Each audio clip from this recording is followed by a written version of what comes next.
Salam sejahtera, tajuk yang akan saya bincang hari ini ialah pendidikan Islam di Aceh. Selepas kejatuhan Melaka di tangan Portugis pada tahun 1511, Aceh mengambil alih peranan Melaka sebagai pusat perdagangan di alam Melayu.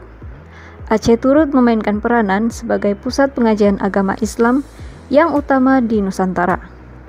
Institusi pendidikan Islam di Aceh merupakan institusi yang tersusun dan terancang. Pendidikan asas bermula di madrasah atau madrasah, diikuti dengan pendidikan menengah di Rangkang, dan seterusnya pendidikan tinggi dijalankan di Baleh. Pengajian Islam berkembang dengan pesat merangkumi fikih, usuluddin, dan tasawuf.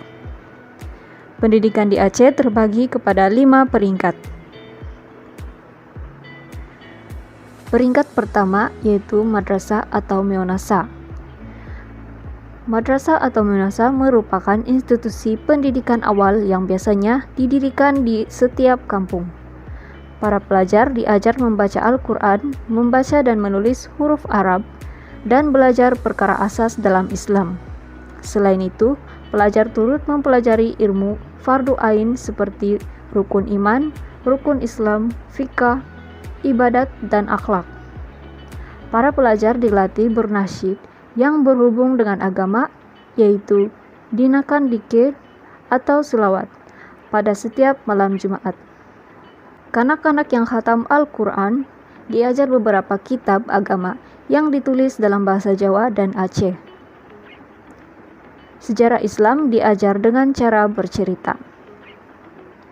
Peringkat kedua ialah masjid. Masjid berfungsi sebagai pusat pendidikan dan pusat kegiatan umat Islam.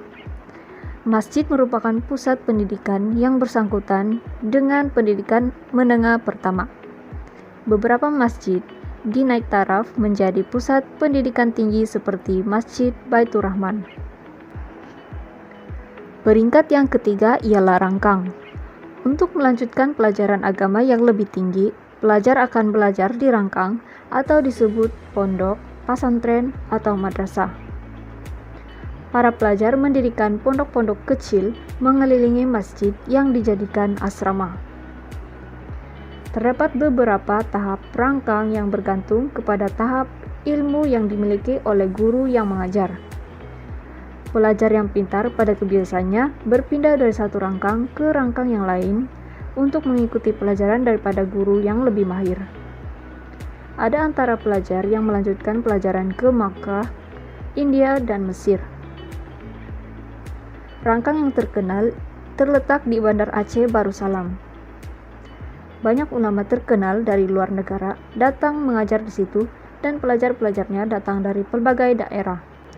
Mata pelajaran yang diajar ialah fikih, ibadat, tauhid, tasawuf, sejarah Islam, dan bahasa Arab. Pelajar menggunakan buku-buku yang ditulis dalam bahasa Melayu selain daripada buku bahasa Arab. Ilmu umum turut diajar seperti geografi, sejarah, dan matematik. Peringkat yang keempat ialah daya. Di Aceh, daya disamakan dengan sekolah menengah atas di Indonesia atau madrasah aliyah. Hampir setiap daerah nagori terdapat daya. Terdapat daya yang berpusat di masjid bersama rangkang, tetapi kebanyakan daya berdiri sendiri di luar lingkungan masjid dengan menyediakan sebuah balai utama, yaitu aula, yang digunakan sebagai tempat belajar sembahyang. Pusat pengajian tinggi Dayak Cotkala merupakan pusat pendidikan Islam tinggi yang pertama di Asia yang melahirkan banyak ulama yang menjadi pendakwa Islam di Nusantara. Kesemua mata pelajaran diajar dalam bahasa Arab dengan menggunakan kitab-kitab daripada Arab. Dua jenis daya, yaitu daya bersifat khusus dan daya bersifat umum. Antara daya yang terkenal ialah daya Cotkala dan daya Tengku Cik.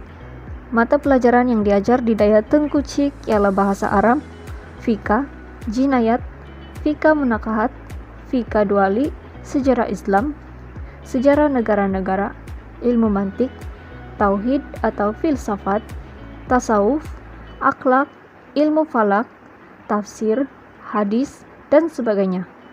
Menurut pengembara Prancis yaitu Boileau yang mengunjungi Aceh pada abad ke-17, beliau menyatakan bahwa ajaran Islam yang berkembang sejak sekian lama telah dapat membasmi buta huruf dan buta ilmu. Peringkat yang kelima ialah Jamiah atau University Baitur Rahman. Masjid Baitur Rahman dinaik taraf menjadi Jamiah atau University Baitur Rahman. Sultan Iskandar Muda Mahkota mendirikan Masjid Baitur Rahman yang digunakan khas untuk dijadikan tempat menuntut ilmu. Terdapat 17 dar, yaitu Fakulti Ilmu Tafsir dan Hadis, Fakulti Ilmu Kedokteran, Fakulti Ilmu Kimia, Fakulti Pertanian, Fakulti Peperangan, dan lain-lain. Tenaga pendidik terdiri daripada ulama atau sarjana dari Aceh dan negara Islam yang lain. Pada zaman pemerintahan Sultan Alauddin Muda Dharma Wangsa Perkasa Alam Syah, terdapat 44 orang guru besar di Jamiah Baitur Rahman. Itu saja untuk kali ini. Sekian, terima kasih.